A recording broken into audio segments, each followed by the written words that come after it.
Hello, welcome to May 10th, 2022. I'm Kurt, and this is my daily Good Life meditation video. This is an activity that I do each and every morning, shortly after waking up, to remind myself of my life objectives and principles, and to see how I did applying those to the challenges and opportunities of yesterday, and just the moment by moment living of yesterday, and last night, and then to plan for this coming day, this dawning day, this new day now. First, last night and yesterday, the usual rough sleep. I don't know, I feel more rested than usual, despite the fact I was up for no good reason. I mean, like, if in terms of work, if work were a season, I'm in April, maybe May right now. Pleasant and warm, and days of labor, but at least it's not biting cold or burning hot. It's a good time right now. Yesterday was a particularly calm day. I had only had 2 meetings.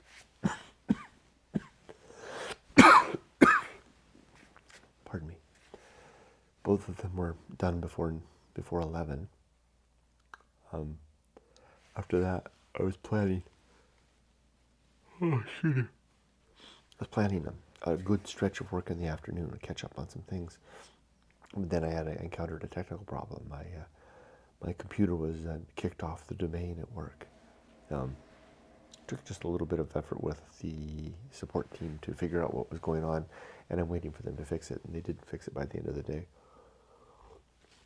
As a result, I was like yesterday. I was like a man by the side of the road with a flat tire, waiting for the AAA, or not a flat tire. I could fix that myself with a busted radiator, something like that couldn't be readily fixed. It needs a mechanic to do.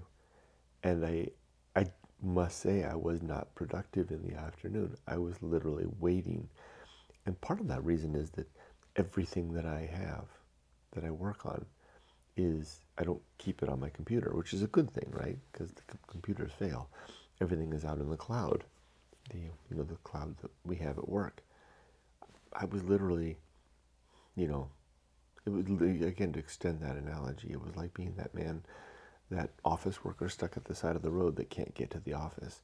And I was looking up and down the highway, waiting for the tow truck to come all day, until I finally realized, oh, my work day is done.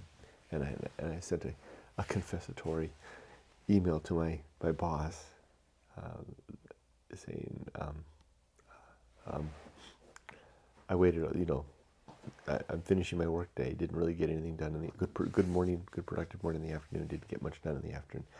Good productive morning, didn't get much done in the afternoon, with a twinge of guilt in my mind. There was nothing I could do. So hopefully today will be better. Right off the bat, when I fire up the computer, I'll know, pretty quickly if the problem's still there. If so, then I will contact the support desk as soon as work starts, if they're working on that. I might have to, pardon me, I might have to attend some meetings on my phone, sitting here, because the phone seems to be working, because, like I said, that device was knocked off the domain. Well, that's funny. There's no reason why the email shouldn't work. That's strange. Anyway, that's neither here nor there. So it was an interesting day. So I felt a little anxious about it. I'm just so easily anxious at work. And then maybe that's why I was up. I was up, 3:30 again, tossing and turning. I had a really funny one where I got up, and you can kind of sense how close the alarm is. And I sensed that the alarm was close. I didn't even bother to look at Venus. That's a dead giveaway. So I resolved, well, never mind. I fell back asleep and then woke up when the alarm went off. Anyway, it was kind of startling that my body allowed myself to sleep when I knew I was so close, to fall back into a deep sleep for 5 minutes when I knew the alarm was so close. Anyway, so not getting that full 8 hours really gets me bad. You know what gets me good is the yoga that I do. I do 20 minutes. I do a lot of walking. I walk for, an hour and a half, 2 hours every day. Half an hour at lunch, and then at least another hour, maybe another hour and a half in the evening. So you think that would, and I'm sure that does a lot to help me feel good, to be in good shape. But it's the yoga, 20 minutes of yoga. If I can sneak that in, I get a 20-minute break in the morning. So I'll literally hop from my desk right onto the floor, set the yoga app for 20 minutes, bam, and I'll take my shirt off and just do it down on the floor. And that really makes a big difference. Okay, anything else from yesterday? I just kind of resolved. I think I'm tuning my social media better and better. I have my Facebook account, and it's kind of formed in the last. I'm sharing this because I was thinking about it last night. I've formed over like the last year and a half, 2 years maybe, a strategy by which my proper Facebook account is I only share stuff there that relates to me and my family.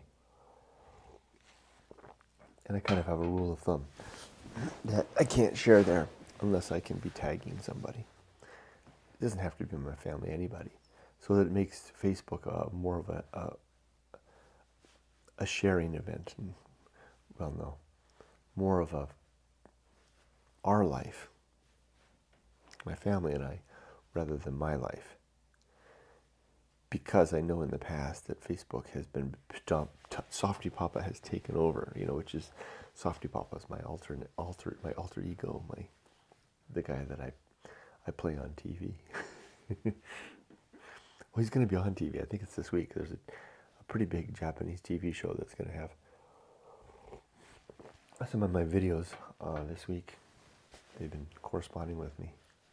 Anyway, that's not important. The thing is, so my Softy Papa Facebook page, my Instagram, my LinkedIn, that's all for Softy Papa.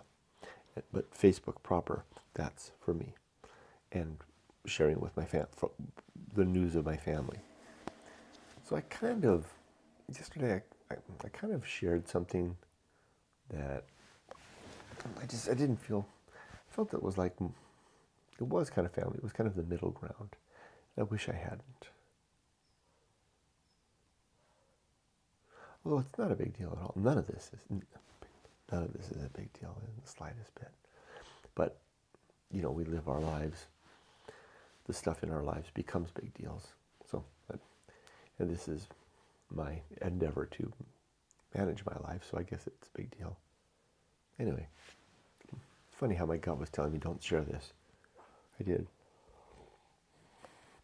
And then later, I regretted that. I shouldn't have. I just should have shared. I should have kept it on the Softy Papa side of things. It's a push.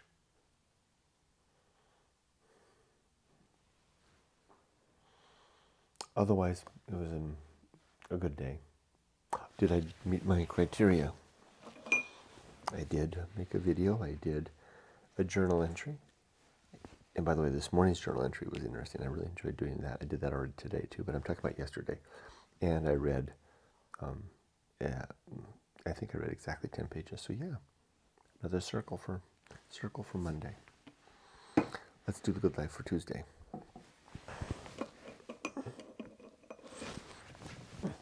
First, my 7 objectives. And these are to, number 1, to always be ready to die. To have my life in a rested state. No, ready to go into a rested state. Not in a rested state. I'm still working forward. But if the master, each of us is the master of our lives, right? If the master was to not return tomorrow, my affairs are in a rested state. My wife and daughter, when they come into my little office here, they'll not find a cluttered life or cluttered papers. They'll find organization. They'll know exactly where to go to get at the papers related to our finances and our circumstance. And they won't be wanting for a word with me, other than the fact that they would like for more words with those in their lives who have gone.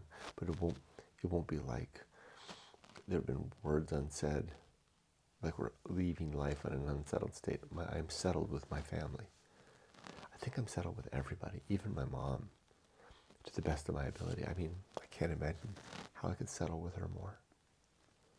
I mean, I wish I had a better relationship with her, but what I've got is the best that I think I can have. It is by recognizing my true limits and applying apathy to that. I see how I am as far as I might be with my mom. So yeah, it's settled too. And my life's work is done. My book is written.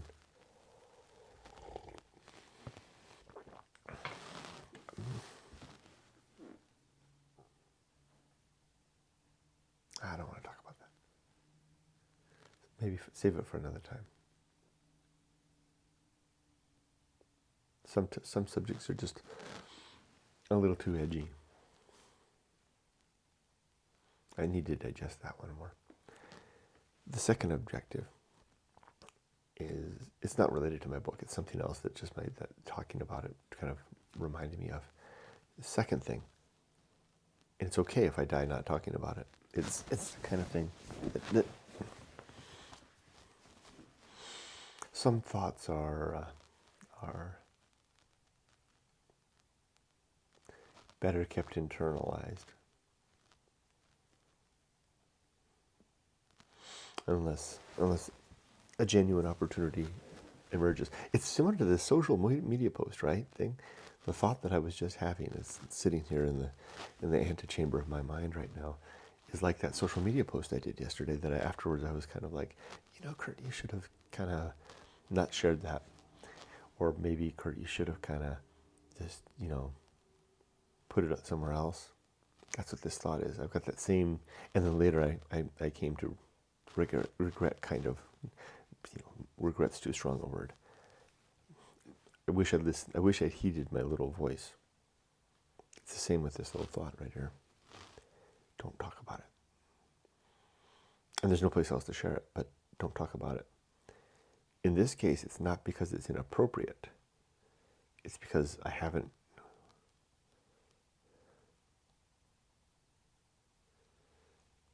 It's funny.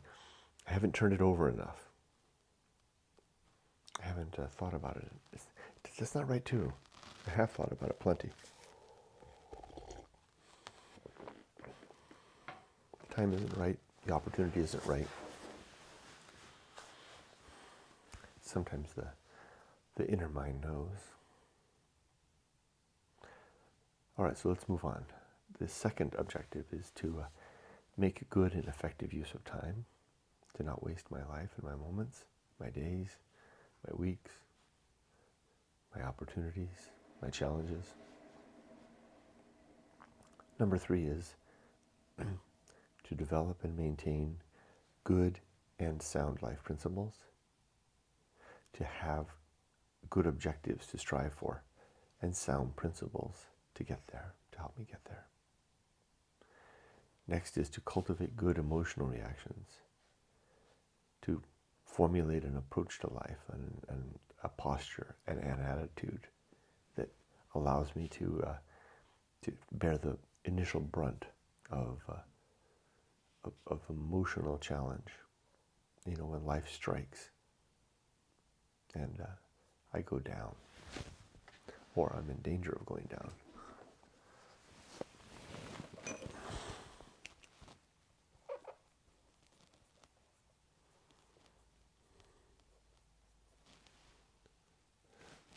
I'm so positioned with such a posture that I'm not pushed over. Or if I do, it's only being pushed back just enough to, okay, I'm back on my feet.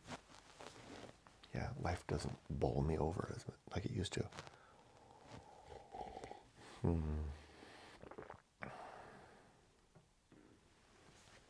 The next is just the performance of good actions, doing good things through the day.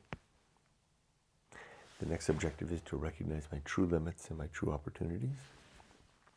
So I'm not endeavoring towards things that are out of my reach, or and applying my time and energies towards things that are more readily achieved. It doesn't mean I can't stretch.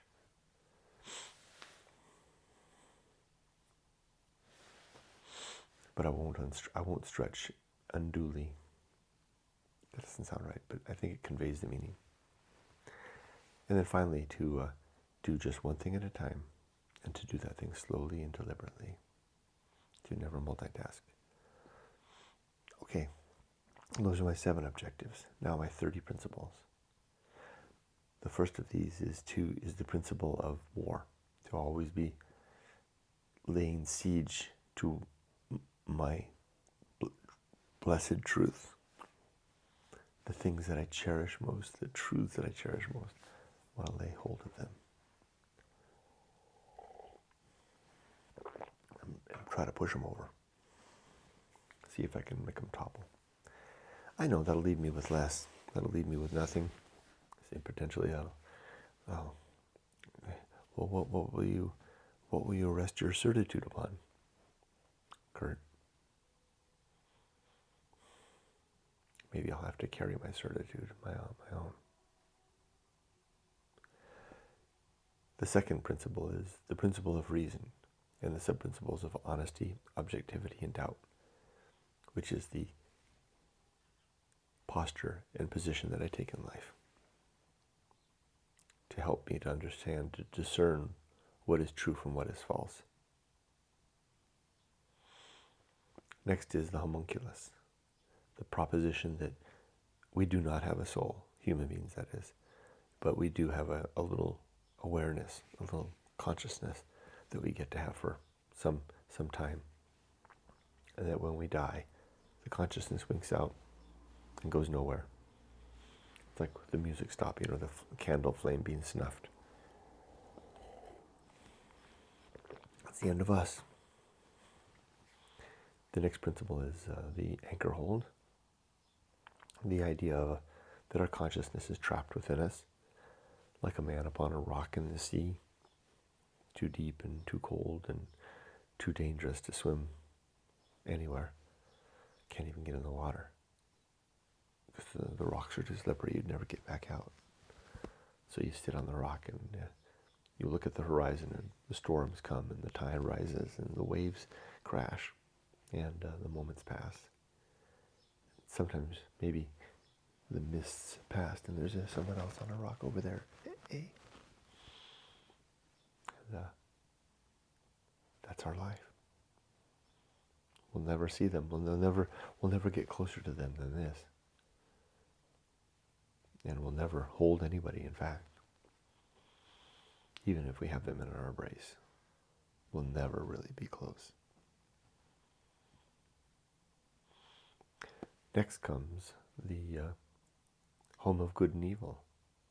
Right and wrong are ideas that we hold in our minds, opinions that we gain and make our own. They don't, right and wrong and good and evil don't exist outside of us.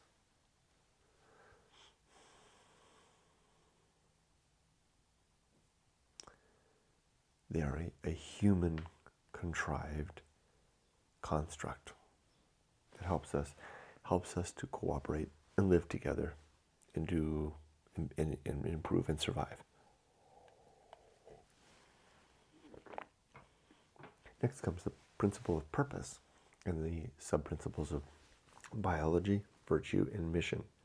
Biology being the act of reproducing, making a baby, and raising that child to adulthood. And all that surrounds that, finding a spouse and marriage and home, creating a home and security and sending them to school and giving them love and a warm, a nice lunch to take to school, and then attending their college graduation and seeing them off, and then being grandparents and helping out in that capacity. And I think dying and getting the hell out of the way one day. That's all wrapped up in that. Virtue, the sub-principle, reflects the purpose of being a good human being, to help alleviate suffering and make the world a better place. Excuse me. And then 3 is mission, whatever our mission is.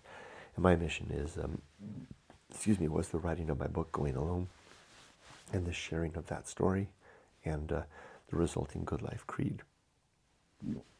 Excuse me. That's why this daily video meets that need. It's one of my 3 checkboxes for the day. Next is the atomic principle. Everything is made of bits and pieces. So too you and me, atoms and molecules. And right now it's held together and bound by the fact that these atoms and molecules are alive. But very soon I'll be dead. Very soon you will be dead. And our atoms and molecules will dissolve away, go back to whatever form. Go back to not whatever form, just go away and be reused, recycled into the planet. Next comes the principle of nature. Everything in the universe has some nature, including people and pets, all life. And it's good to recognize what that nature is so that we can live in a better accord with reality as it really is. Then comes the pirate ride.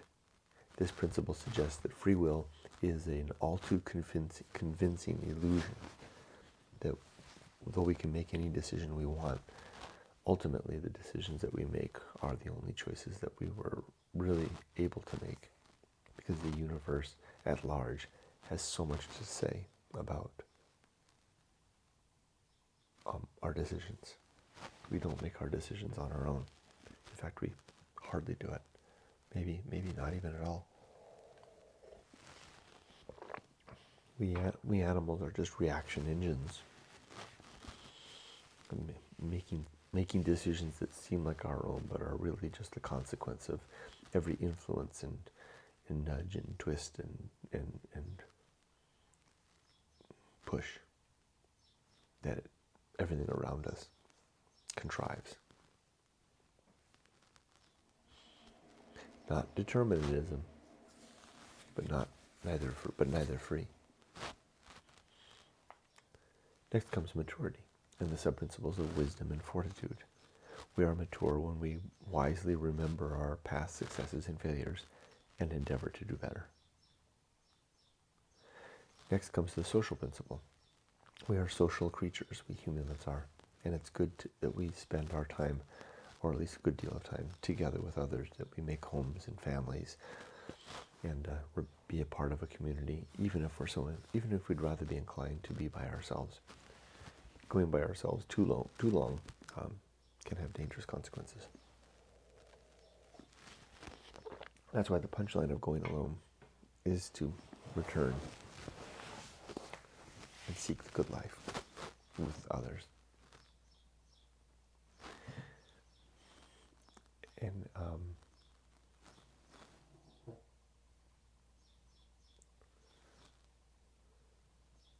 next comes the principle of public speaking. A reminder to be very careful about what I say and what I write. Deliberate, concise, using well-chosen vocabulary, not flaunting or endeavoring to show off in any way. Even if you have a good vocabulary, use words that other people will understand. Save the big words for your reading so that you comprehend. And then to never ever gossip, which I'll talk about in just a moment, is one of my sins.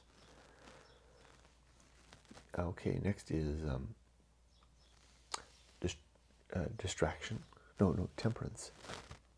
And the sub-principles of suffering, simplicity, and apathy. Temperance is what we do when we control our consumption. We eat less, drink less, work less, play less, or not less necessarily, but not too much, right? It's a different, kind of different perspective. Just enough. Do all of those things just enough. And the sub-principles there are suffering, simplicity, and apathy, because we suffer when we deny ourselves excess. A temperate life is a simple life by definition, and apathy is what we do to divorce ourselves from attempting things that are beyond our scope. Next comes the horror show. Life is a terribly frightening place with just awful things happening all around us, to everybody, to a greater or lesser degree. And it's coming for you and me. That's the horror. It's like knowing that Jason is around the corner and will soon be here. And there's nothing we can do but brace ourselves. And Jason is currently with others. There's lots of Jasons. Those Jasons are everywhere. Going after everyone, including our pets, and including the wildlife out there. The next principle is called that which must be borne, carried. And what must be carried is the fact of the horror show. We can't deny that or stop our ears or close our eyes. We have to acknowledge it. It doesn't mean we have to dwell on it. We don't have to indulge in it, but we have to know it's there. We also have to bear our responsibilities. Like I made the responsibility to see my daughter through to adulthood, through college. And by gosh, I'm going to do it. I'm ready. I'm done. I'm burned out on life. I'm burned out on work for sure, and I'm a little bit burned out on life in general. But I've made a commitment to see this through, and I will. So when this is done, I'll get things together, get my computer fired up. If that issue is still there, I'll address that issue. If not, then I'll get on with my solid day of 9 hours of work, and I'll be a good day done. It's part of what must be born. Next is distraction. We distract our lives, all through our lives, with everything around us. Our work, and our families, our school, our commitments, our scandal and gossip, news, politics, religion. It's all sports. It's not its purpose to be. What kind of it is? Because it keeps us busily occupied and motivated towards our busy work, and namely, bringing home the bacon, making sure that the kids are well and getting them into the next generation, because that's the ultimate end, is to get our copies of our genes into another generation before we die, and distracting ourselves with all the contrived meaning and busyness does just that. But what we're also distracting ourselves from is something that I call the great indifference, which is the awful emptiness of the universe that is apparent when we look past all the distractions. So those are two principles that kind of go together: distraction and agency, and the great indifference. The thing we do is to avoid the thing we don't want to perceive, or the thing we do not wish to not perceive, because it's a big fat nothing. Next is the best seat in the house, to not want to be anywhere else, or be doing anything else, but to be okay with who I am, where I am, and what I'm doing right here, right now, right who, as I like to say. Then comes the Path of Wildness, which is a way to get unstuck, to move forward into a new life, to create a new life chapter, or a new adventure, but to break free. And to do so, we have to have a lot of courage. We have to collect facts, give ourselves time to think, make a choice, and then off we go. Or here we stay. That's a choice too. Sometimes it takes us more courage to stay, because the risks are greater of staying, usually. The risk of missing out, the risk of letting life pass, of waiting behind, of digging in, looking out from our safe and sober and sane, at the world that might have been, and saying, at least I'm comfortable here. I'm safe here. I've got my things. I've got my family pictures. I've got, central heating and air conditioning, and there's a fence to keep the neighbors out, and a garage door to close at night, and a good lock on the front door. No one's getting in. And it'll open the blinds a little bit and look out. It takes courage to do either, right? Because the consequences are real on either path.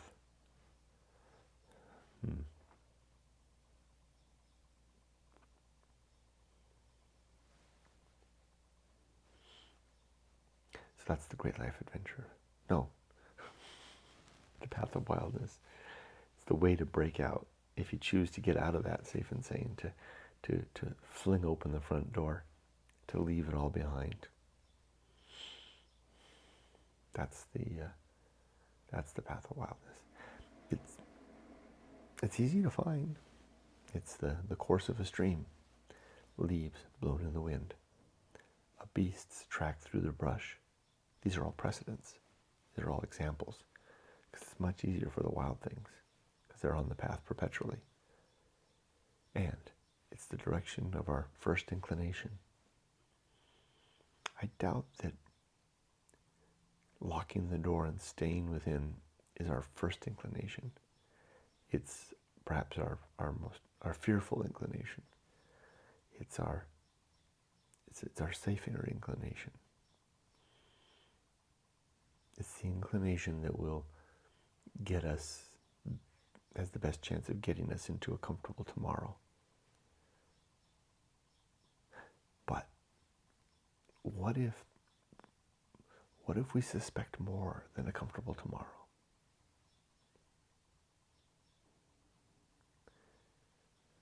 Then maybe it's time to step upon the path. Begin to collect the facts. Give yourself time to think and make a choice. And if you need a little more time, then have a little more time. And then make a choice.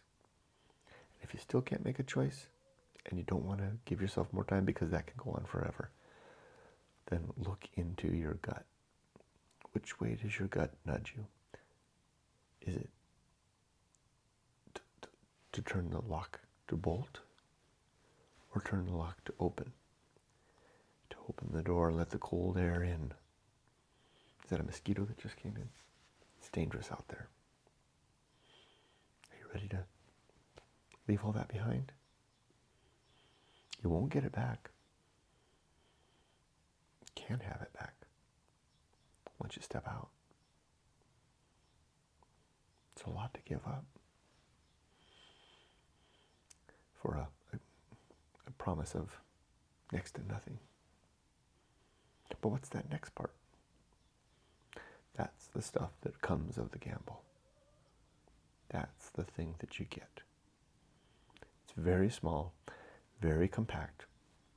You can't put it on a shelf. It won't fit in a suitcase of any type because there's no suitcase small enough. And you get to having it with you always. It's the consequence of the courage and the resolve to see this ambition through, and the readiness and willingness to either succeed or fail with a very, very subtle understanding that even failure is a great success.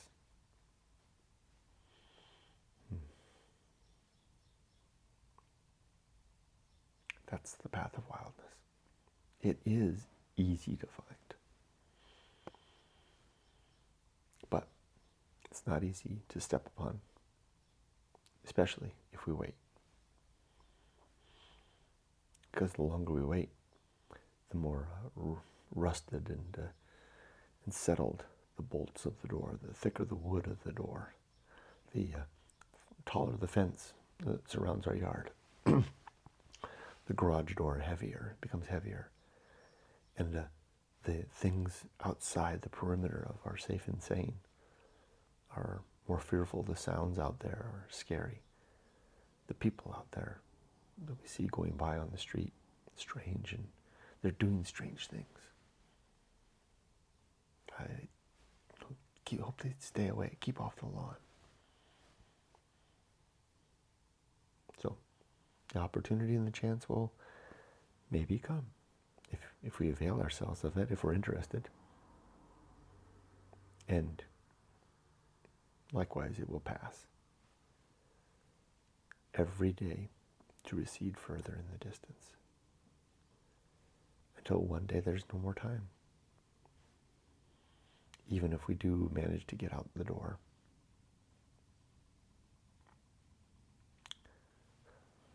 Can we find the path then? Maybe it's never too late, but it is nevertheless too late.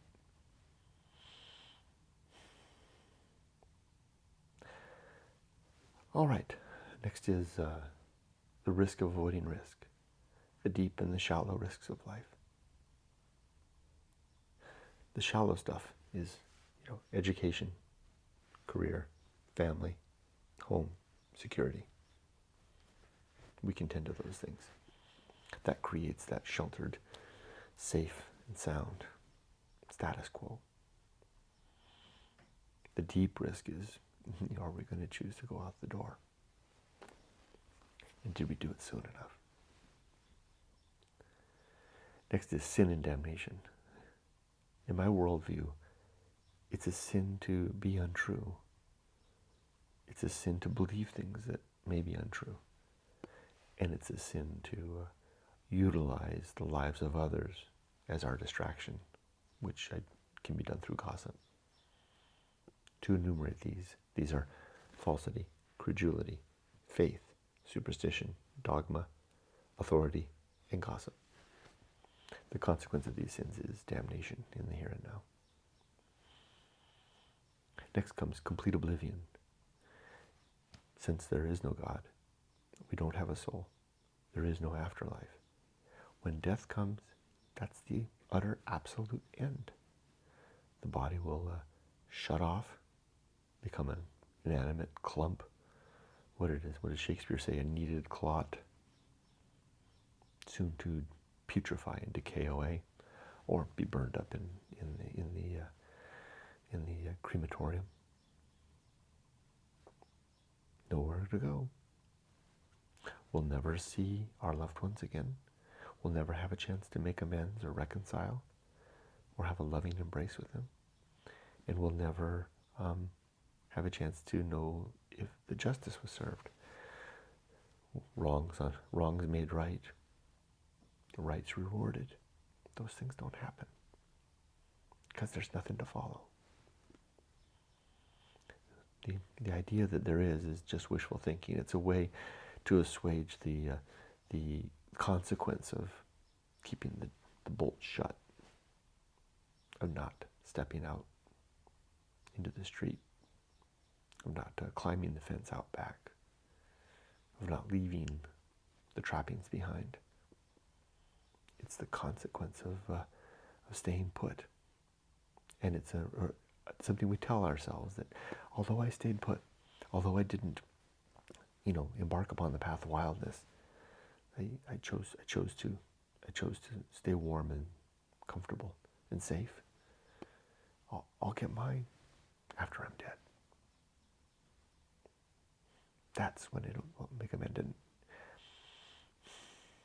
it's a nice distraction. It's a nice story. All evidence indicates that it's nothing more. The moment, the chance, the opportunity is lost. It doesn't mean you didn't have something good as a result. You had a safe and a warm and a nice life, comfortable life.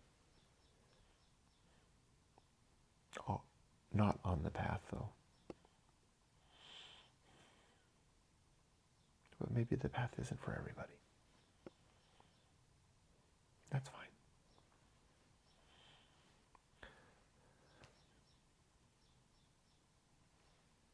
Now, the next one is the Great Life Adventure. One or more experiences. It's a consequence of going on the path, right? When you get on the path of wildness, you are embarking on a great life adventure, which is the thing that assuages the like I said, the deep risk. It satisfies that. Gives us something that we can move on from, to carry as our own. The thing that substitutes the shelf of knickknacks at home, excuse me, with a treasure within, a treasure that can't go anywhere, but with us, for the time that we're alive. Can't leave it as a legacy, unless you write it maybe into a journal. And if you're good with words, maybe some bit of it will reflect in the writing that you leave behind.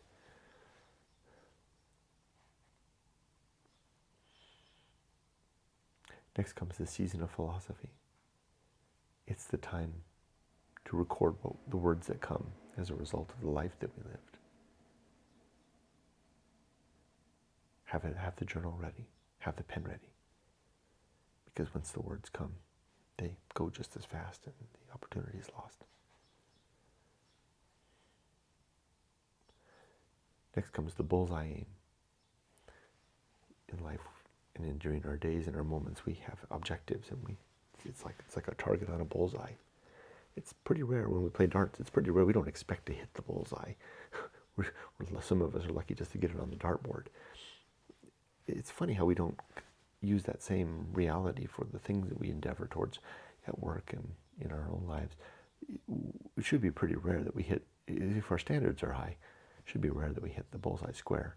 Sometimes we will. Usually we'll miss. Sometimes we'll miss by a lot. I simply try to remind myself that that's the case. So I'm reasonable in my expectations. Like the Little Prince, remember that story? He always made reasonable requests. He didn't request anything more of the sun in the morning than to rise. And he was always granted his wish. It was reasonable.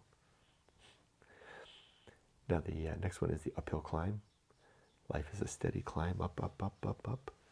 The trick is to not stop and dig in. I always picture a hobbit hole, stopping along the way, maybe in my 30s, and saying, this is far enough, and shoveling in and digging a hole. Kind of goes back to that image of the safe and the sane, right? The house with the doors locked and the fence out back and the lawn, and stay off the lawn. It's like digging that in, right? The vista never changes. And we begin to distract ourselves with things that tell us that we didn't miss out. That's what giving up the climb does too. So I try to remind myself, step hard every day. Even if the bones are starting to ache and the muscles are weary and the mind is flagging, step hard every day.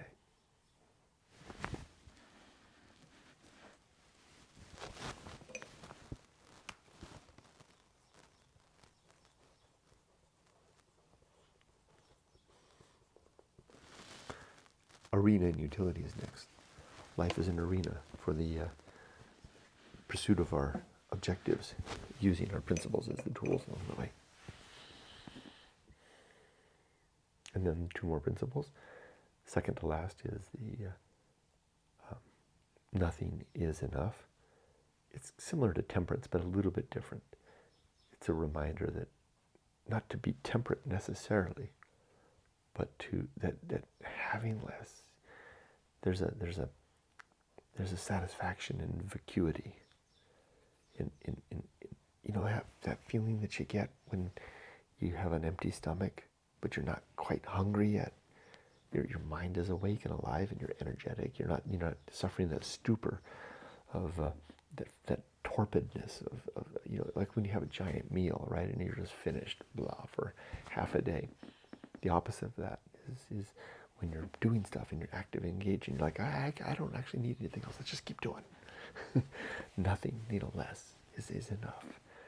Likewise, when you don't have a garage packed with, brimming with stuff, you can't even park the damn car in the garage anymore. It's just, it weighs upon you, and nothing is better. Clear that crap out. Have the garage sale of all garage sales and make it all go away. Get rid of everything, just hit the recycle button or the reset button on life. Clear it all away down to 2 suitcases. Off you go into a great life adventure. Start it all over again. You'll have it all back in 5 years. And then you have to hit the button again. It's kind of a motive force, right? This suggestion that nothing is enough. The trick is to have the courage to do it and to have a partner that's willing to do it with you. Doesn't mean you can't do it. If you don't have a partner, if you chose a partner that's not going to be doing that, not going to have that, they're digging in, right? They're making the hobbit hole. You can still do it on your own in a way. It's more of a cerebral thing, but it's not quite as satisfying or as effective. But again, living within our limits, carrying the responsibilities that we've assumed, we've made commitments, the consequences of our decisions. That's an amazing thing right there, right? Imagine if we can become a man or woman who, though we wanted a different life, fulfills the life that we chose, the life that we committed to, especially if there's kids, right? Because there's a lot you can do in here, even if you can't do so much out there because of early choices. The last principle is the principle of fun. A reminder to have a good time in the here and now. And then I like to picture a dial. This is forward, the future. This is the past.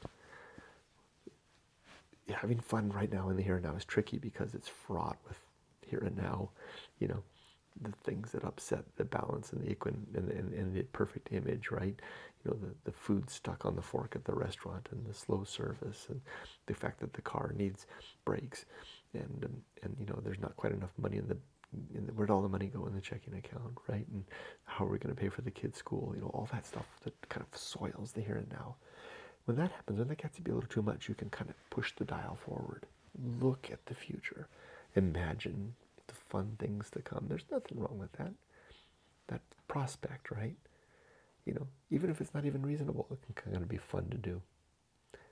And then there's also to turn it back and remember the past. Now, especially if we filled our lives with adventure, great life adventures, then we have a lot to look back at. And if we're the type that has adventures, great life adventures, then we can be looking forward to hitting the reset button again. Or even minor adventures. Here now, future, and back. Hope, retrospect, now. I do that through the day. I kind of push the dial. When now gets to be a little bit too much, I remember. And when the past is a little too dead, I forecast. Okay, that's my good life creed. Now, today. How am I going to do today? I'll be a good day. After I'm done with this, I'll start the video uploading. While it's uploading, I'll go over and read my Bible. Isaiah. I always keep forgetting which chapter I'm in. I mean, it says right there. I don't have to remember it because I open the book and it's right there. And I just flip the pages every day. I think it's 38 or something like that. Isaiah, boy, the book of Isaiah, it's just like, a lot of the same stuff over and over again. I mean, no, it's not. I mean, a real Bible scholar will tell me, Kurt, there's lots of nuance in there, but Isaiah seems to be a whole lot of, then their wrath will be. This is what it's going to be. Wrath, more wrath. I know. I'm probably not reading it right. I'm trying. And then after that, I'll finish the video, and then I'll go downstairs. I'll feed the dogs, and I'll feed myself, and then I'll get ready for the day. Put on my work clothes, fire up the computer. If I've got that problem, then I'll contact IT, help desk, and I will do this day. Have a nice walk with my wife at lunchtime with the dogs. Oh, last night was nice. We had such a nice dinner. Shimiko and Emily was in Irvine yesterday. She came home late last night. I knew that because the dogs woke up. Anyway, that's the day. Anyway, I wish you all the best. Remember to, we're only here for a while. all this is just going to be over in a blink of an eye. You and I will be in our respective graves, or scattered somewhere, or maybe piled up in, ashes in some urn. And a whole new cast of characters will be taking our place. Our kids and their kids, and then beyond. And in, 2 or 3 generations, our names we won't even know who the hell we were. We will be just another ghost in a long succession of ancestors that led to who they are. So maybe not take it so damn seriously. Just do the job. Fulfill those responsibilities. Try to make a pet happy. Certainly make your kids happy, or at least make them feel safe. Help them to get out into the world. Live the best life that we can, and then die and get the hell out of the way. Be safe, but not too safe.